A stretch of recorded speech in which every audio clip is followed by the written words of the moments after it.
안녕하세요. 위대한 게스피 채널입니다. 오늘은 테이블 데이터에서 세맨틱 파싱을 거쳐서 테이블에 있는 데이터에 대해서 어떠한 물음을 제기했을 때 이에 대한 대답을 주는 모델을 만들어 보는 시도를 한 논문을 하나 소개시켜 드리도록 하겠습니다. 약어로 타파스라고 얘기를 하고요. 타파스는 테이블 파싱의 준말인데요. 전반적으로는 버트 아키텍처 기반에다가 조금 더 많은 레이어를 얹었고요. 자세한 내용은 그 다음 페이지들에 이어서 설명해보는 시간 가져보도록 하겠습니다. 시멘틱 파싱 프로블럼이라는 무엇이냐? 이 장표에 모든 것이 나와 있습니다. 여기 보시면은 저번 주 후반이었나 그때 시점 기준의 프리미어리그 최다 득점자에 관한 테이블이고 총 탑 6까지 뽑았습니다. 그리고 그들의 달성한 골수와 더불어서 프리미어리그에 역대로 나온 횟수, 게임에 등장한 횟수까지도 테이블로 한번 정리를 해봤습니다. 우리가 예를 들면 여기 첫 번째에서 여기 테이블에 따랐을 때 어떤 선수가 프리미어 리그에 가장 많이 나왔는가라는 거죠. 그러니까 탑6 중에 누가 어피런스가 제일 높냐. 여기 여러분들 보시기에 해리케인인 거 아실 수 있겠죠? 240번으로 제일 많습니다. Average appearance for top 2 goal scorers. 제일 많이 넣고 그 다음 많이 넣은 선수의 평균 출장 횟수는 240 더하기 152의 값에 2를 나눈 값이겠죠. 196일 겁니다. 이런 식으로 대답을 할 수 있고요. 또 예를 들면 그런 것도 있어요. 100번 미만으로 출전한 선수는 몇 명입니까? 라는 거고 이거를 뭐 컴퓨터 용어로 좀 보면은 카운트. 여기 보면 브루노 페르난데스랑 패트릭 벤포드가 46, 59번으로 100번 미만이고 나머지 선수들은 100번 초과로 나왔네요. 카운트 했으니까 2. 손흥민 선수의 어피어런스는 몇 번입니까? 이건 상대적으로 쉬워 보이네요. 192번. 이렇게 찾는 거죠. 우리가 인간은 요 테이블 데이터를 목도했을 때 어떤 특정 대답을 내는 방식은 저는 두 가지라고 볼 수 있다고 생각을 합니다. 첫 번째는 셀을 선택합니다. 그것인즉슨 내가 어떠한 특정 대답을 이르게 하기까지 위해서 내가 어떤 셀을 쳐다봐야 하는가라는 태스크입니다. 즉, 우리가 이번 문제를 풀 때 탑 2 골 스코어러스 중에서 평균을 구해야 하니 탑 2 골 스코어러가 누군지 먼저 봐야 되지 않겠습니까? 여기서 누구겠습니까? 네, 여기서 해리케인이랑 모하마드 살라가 있어요. 그리고 어차피 얘는 정방향 정렬이 돼 있으니까 맨 위에 두 줄만 뽑아오면 돼요. 그 다음 우리는 무엇을 하죠? 셀을 선택했다면 그 이후에는 연산을 진행해야 합니다. 그러면 어피어런스 우리가 아까 셀 셀렉션 했던 거에 의하면 1등은 240, 2등 골 스코어로는 152니까 196이겠네요. 네. 그래서 이런 식으로 계산을 해주는 겁니다. 즉, 셀을 선택하고, 그 다음 연산을 하는 과정이 필요한데, 이게 인간은 할 수 있겠지만, 이게 모델에 집어넣었을 때, 딥러닝에 트레이닝을 시키려면 이걸 어떻게 해야 할까요? 뭐 어떤 모델이 딱 나오더니 그냥 프리미어리그 축구 테이블에서 대답을 정확하게만 해줘라고 하면은 그냥 이거 테이블 형태까지 트레이닝 시켜서 fully supervised learning 하면 정확도 좋고 잘 나올 겁니다. 하지만 딥러닝 모델의 핵심 그리고 그들이 고민하고 있는 가장 우선적인 가치는 generalization이라고 생각할 겁니다. 즉 이러한 형태의 테이블이든 또는 다른 형태의 테이블이든 아니면 축구가 아니라 파이낸스든 아니면 뭐 다른 사회과학적 데이터든 그 모든 데이터에서 이렇게 시멘틱 파싱 어떤 특정 질문을 던졌을 때 맞는 대답을 이야기해주는 모델이 필요했던 겁니다. 자, 그러면 타파스 이전에 전통적으로 어떤 식으로 접근을 하였는지 살펴보는 시간 가져보도록 하겠습니다. 클래시컬 메소드는 그런 겁니다. 내추럴 랭귀지, 즉 자연어가 들어오면 얘를 시퀄 쿼리 스테이트먼트로 바꿔주는 겁니다. 예를 들면은 우리가 물어보는 게 뭐 which wrestler had the most number of reigns 라고 했을 때 이거는 우리의 자연어지 않습니까? 그러면 우리가 이런 걸 트레이닝 시키는 거예요. 여기 내추럴 랭귀지와 여기 시퀄 쿼리문을 매치시키도록 얘가 얘를 리턴할 수 있도록 모델을 만드는 겁니다. 즉 select count 별 where column number of reigns equal 1 이오 물음에 따른 시퀄 쿼리가 이거잖아요. 그리고 요 시퀄 쿼리에 따라서 여기 표에 있는 데이터를 블라블라 찾아서 대답을 주는 방식인데 저는 이것도 매우 매우 흥미롭고 합리적인 방식이라고 생각을 했는데 이 논문에서는 substantial engineering in order to generate syntactically, semantically valid queries. 요걸 트레이닝하는 것도 힘들었고요. 그리고 이렇게 모델을 티칭하기 위한 설계라는 과정, 엔지니어링 과정이 굉장히 방대한 양이었다. 이거 너무 힘들다. 감당 안 된다. 라고 이야기하는 겁니다. 자, 그러면 타파스는 어떻게 이 방법이 아닌 다른 방법으로 접근했을까요? 그 부분 살펴보실까요? 타파스는 그랬습니다. 기존에 있던 버트 아키텍처에다가 테이블 데이터와 쿼리 데이터를 한 번에 집어넣어서 얘를 인풋 데이터로서 트레이닝을 시킨 다음에 대답을, 즉 정답을 한 번에 직접적으로 포인트할 수 있게 하도록 설계를 했습니다. 그래서 어떤 싱글 스타일, 단 하나의 형태, 몇 개의 제한된 도메인이 아닌 일반적으로 여러 가지 형태의 테이블, 여러 분야의 도메인에 적용할 수 있는 모델을 만들기 위하여 이렇게 버트에다가 추가적인 레이어를 넣는 방식이 제너럴라이제이션에 더 유용했다, 효과가 좋았다라고 이야기하는 겁니다. 타파스는 여기 example 타입을 보시면 표는 뭐 보시면 아시겠고요. 그 대답을 하는 것들이 되게 여러 가지가 있어요. 첫 번째는 뭐냐? 단지 셀만 딱 찍으면 돼요. 예를 들면 아까 프리미어리그 테이블 같은 경우는 골 제일 많이 넣은 사람 누구야? 해리 케인. 셀 셀렉션만 딱 하면 돼요. 그 이후에 계산 과정 필요 없죠. 쓸데없이 계산했다가 또 틀린 대답 나옵니다. 그 태스크 자체가 우리는 셀 셀렉션이라고 부르는 거고요. Scholar answer는 무엇이냐? 이제 단순 하나의 글자, 하나의 숫자를 창출해내야 하는 대답입니다. 예를 들면은 탑2 레슬러의 에버리지 챔피언 타임. 이거에 대해서는 3749 4103을 더해서 그 값을 2로 나누어줘야 되는, 즉 셀렉션에 더하여 스칼라 앤서까지 계산을 하기 위해선 연산도 필요하다 이야기입니다. ambiguous answer는 모호한 앤서라고 했는데 우리가 흔히 하는 모호한이라고 한다기보다는 대답을 내려줘야 되는데 그 도표에 그 숫자가 나타나지 않은 거라고 이해하시면 됩니다. 예를 들면은 요 대답에 있어서는 도리 펑크 주니어랑 진 키니스키 씨를 두 명을 세서 답이 두 개가 나와야 하는데 여기에는 두 개가 나와 있지 않죠. 뭐 여기 있는 두 개는 있겠지만 요 답과 관련된 둘은 아닙니다. 그것인즉슨 카운트를 해줘야 된다는 거죠. 얘도 마찬가지로 셀을 셀렉하고 카운트를 해줘야 되는데 여기 요 테이블의 숫자, 그러니까 요 테이블 숫자로부터 직접적으로 추론이 불가능하지 않습니까? 카운트라는 그 행위 자체는. 에버리지 같은 경우는 뭐 얘를 더해서 나누기 하니까 요 숫자 자체가 뭔가 의미가 있을 수 있는데 ambiguous answer 타입에서는 뭐냐? 얘네들을 세야 된다는 거죠. 그렇다 보니까 이런 타입의 물음들은 ambiguous answer라고 합니다. 그래서 요 총 세 가지로 태스크를 나눴더라고요. 그 다음 장표를 살펴보시면 그래서 구조는 그렇습니다. 우리가 흔히 하는 버트 인코더에다가 어디셔널 포지셔널 임베딩스, 그러니까 원래 기존에도 버트에도 뭐 포지셔널 임베딩스가 있긴 하지만 더 추가를 한다 이야기입니다. 왜냐? 타파스 모델에서는 테이블 데이터와 쿼리 데이터를 또 모아가지고 얘를 집어넣어야 된다는 거죠. 그러면 어떤 데이터가 테이블이고 어떤 데이터가 쿼리고 또는 테이블에서 어디 위치고 블라블라에 대해서 추가적으로 위치적인 임베딩을 부여를 해야 합니다.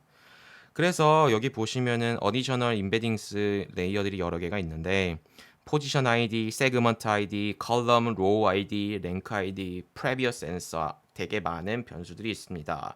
그래서 여기 기존 버트 모델에다가 보시면 아까 제가 말씀드린 두 가지 있잖아요. 셀 셀렉션도 수행하고 그리고 요 셀렉된 셀들에서 어떤 특정 연산이 필요하다면 aggregation prediction까지 해야 한다는 겁니다.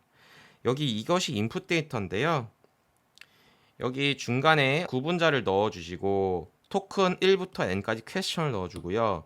그리고 flattened table, 그러니까 테이블은 보통 이런 형태였겠지만 데이터에 들어갈 때는 이런 형태로 들어가야 되거든요. 그래서 flattened table에서 토큰 1부터 m까지 간 겁니다. 그래서 요 한 통짜의 flattened 데이터를 여기에 집어넣는 거고 이게 바로 버트인 거죠. 근데 여기에 이제 포지셔널 임베딩을 더 부여하는 방식에 대해서 설명을 드리겠습니다. 어디셔널 레이어를 한번 설계를 해보자면은, 자, 이 테이블을 보시면요, 어떤 쿼리가 나왔을 거예요. 그래서 여기 보시면 이 부분 있죠? 요게 쿼리 부분이고요. 요 부분이 테이블 부분입니다. 첫 번째 포지션 임베딩스에서는 그냥 단순 순서가 들어가요. 그러니까 그냥 요 나열된 대로 순서를 부여해주세요. 여기 0, 1, 2 쭉쭉쭉 가죠. 색깔을 바꾸겠습니다. 조금 더 잘 보기 위해서. 그래서 0, 1, 2 이렇게 갑니다. 그리고 세그먼트 임베딩스는 무엇이냐? 세그먼트는 바로 야가 쿼리 부분이냐, 야가 테이블 부분이냐를 구분해 줍니다. 그래서 쿼리 부분이면 다 0을 부여하죠. 그리고 테이블 부분이면 다 1을 부여합니다. 보시다시피 컬럼 임베딩은 무엇이냐? 요 방향의 데이터가 컬럼이잖아요. 그 얘가 컬럼 1이고 얘가 컬럼 2고 얘가 로우 1, 로우 2겠습니다. 요 데이터는 컬럼 1, 로우 1에 있고요. 요 3749 데이터는 컬럼 2, 로우 1에 있습니다. 그것인즉슨 요 데이터에 해당하는 건 컬럼 1, 릭도 컬럼 1이겠죠? 이런 식이죠. 그러니까 예를 들면은 아까 로우 릭 이름 부분이 컬럼 1번에 있었으니까 로우가 컬럼 1일 거고요. 릭도 컬럼 2일 거고요. 아까 3749 3103 요 데이즈는 컬럼 2잖아요. 그래서 3103 3749 보면 컬럼 2로 들어가 있죠.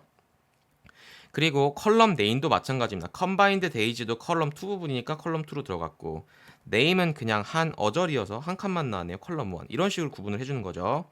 로우 임베딩 똑같은 로직입니다. 보시면 쉬우실 거예요. 로우 1에 LOU라는 사람과 3749가 들어갔으니까 LO의 로우는 1, 3749도 1. 그리고 두 번째 줄에 릭 사마나 공상이니까 로우 2, 로우 2 또 한 줄 들어갑니다. 메모 다 지우겠습니다. 우선. 네, 그런 형국이고요.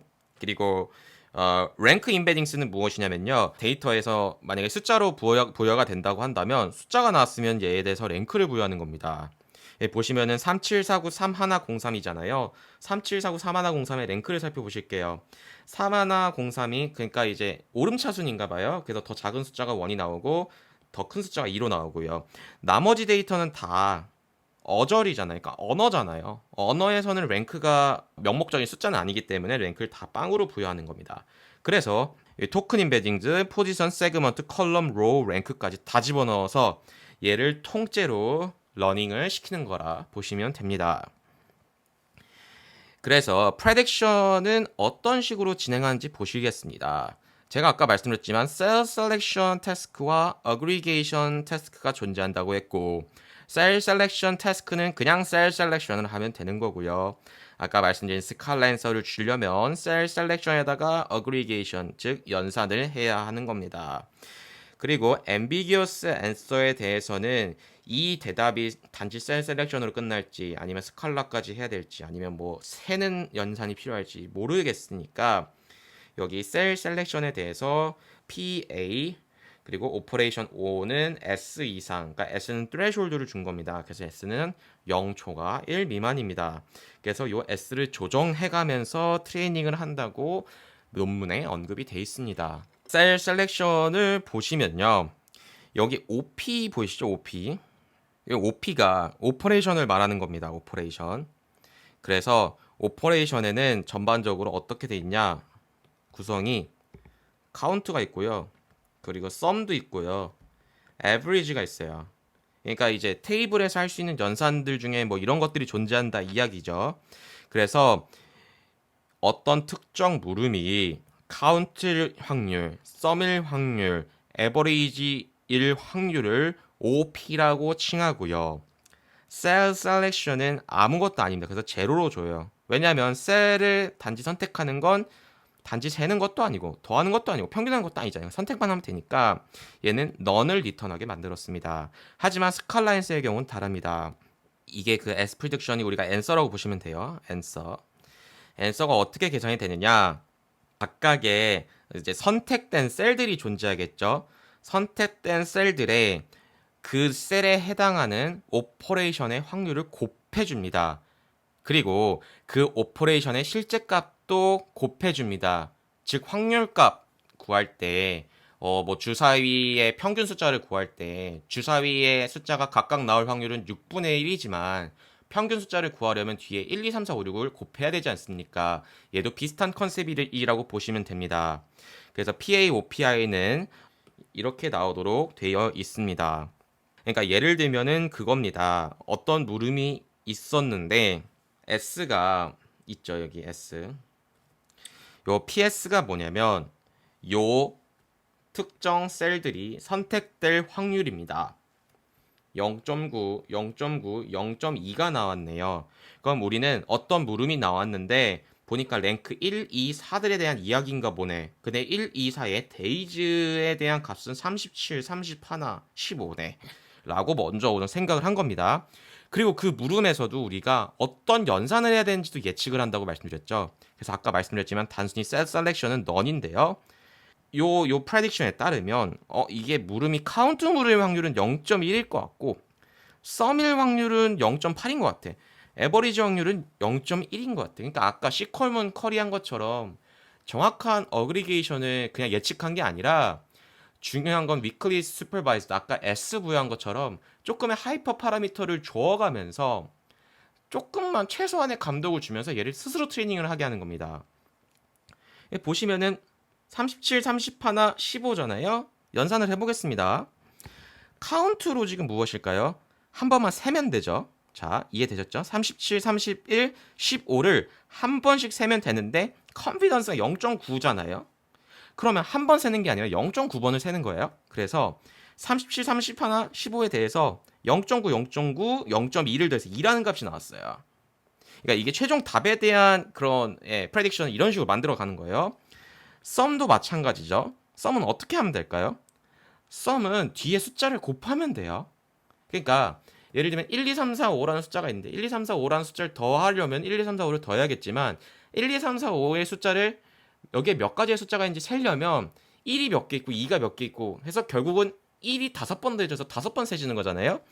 그럼 카운트와 달리 썸은 그 본 데이터 자체가 들어가야겠죠. 아까 말씀드린 37, 31, 15 여기 37, 31, 15가 여기로 각각 들어가야 되는 거죠. 그리고 아까 말씀드렸죠. 셀이 셀렉트할 확률이 0.9, 0.9, 0.2라고 했죠. 이걸 또 각각 곱해요. 그럼 대답은 또 64.2가 나오겠죠. 그리고 average는 무엇이냐?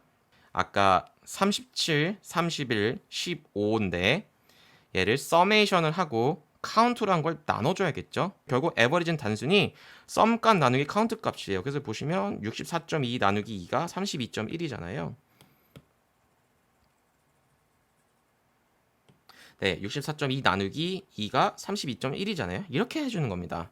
자자자, 그러면은 우리가 어떻게 하냐? 또 요 오퍼레이션일 확률도 우리가 예상했었잖아. 참, 그러니까 이 물음이 카운트일 것 같은 확률 0.1, 썸일 것 같은 확률은 0.8, 그리고 에버리지일 것 같은 확률은 0.1이라고 했잖아요. 그러면 이 값들을 그냥 여기다 곱해주는 거죠. 그래서 서메이션을 54.8로 준 겁니다. 그냥. 이해되셨죠? 그래서 이런 식으로 S 프레딕션이 탄생을 하고요. 그라운드 트루스랑 차이만큼 그만큼 로스가 계산이 되겠고 얘를 백프롭이든 뭐든 해서 파라미터를 바꿔가면서 결과적으로 모델이 생성되는 겁니다.